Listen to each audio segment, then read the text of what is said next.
Hi అండి. ఇవాళ మజ్జిగ పులుసు చేస్తున్నాను. దీన్నే మజ్జిగ చారు అని కూడా అంటారు.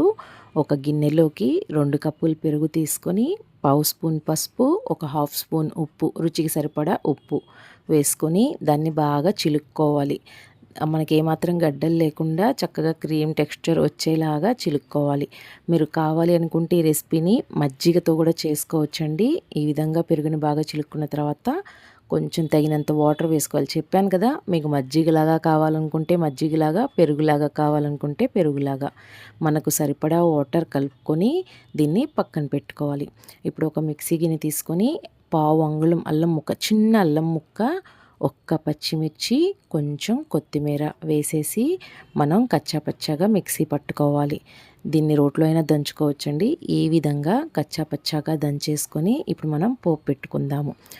2 స్పూన్స్ ఆయిల్ వేసుకొని ఒక ప్యాన్లో పావు స్పూన్ ఆవాలు, పావు స్పూన్ జీలకర్ర, అదేవిధంగా 2 ఎండుమిర్చి వేసి ఆవాలు జీలకర్ర చిటపటామని వేగే వరకు వేయించుకోవాలి. ఆవాలు జీలకర్ర వేగిన తర్వాత మనం ముందుగా దంచిపెట్టుకున్న మసాలా ఉంది కదా, పచ్చిమిర్చిది, అది కూడా వేసి ఒక రెబ్బ కరివేపాకు వేసుకోవాలి.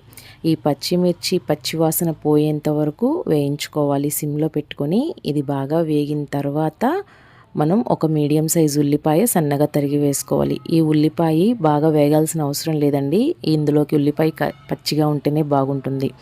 ఇప్పుడు ఇందులో మనం ముందుగా కలిపి పెట్టుకున్న పెరుగు కూడా వేసుకొని బాగా కలుపుకొని స్టవ్ ఆఫ్ చేసేసుకోవాలి. ఇంతేనండి. రొటీన్గా అందరూ మజ్జిగ పులుసు మజ్జిగ చారు చేస్తూ ఉంటారు, కానీ ఇట్లాగా మసాలా టచ్ ఇచ్చి చేయండి, చాలా బాగుంటుంది.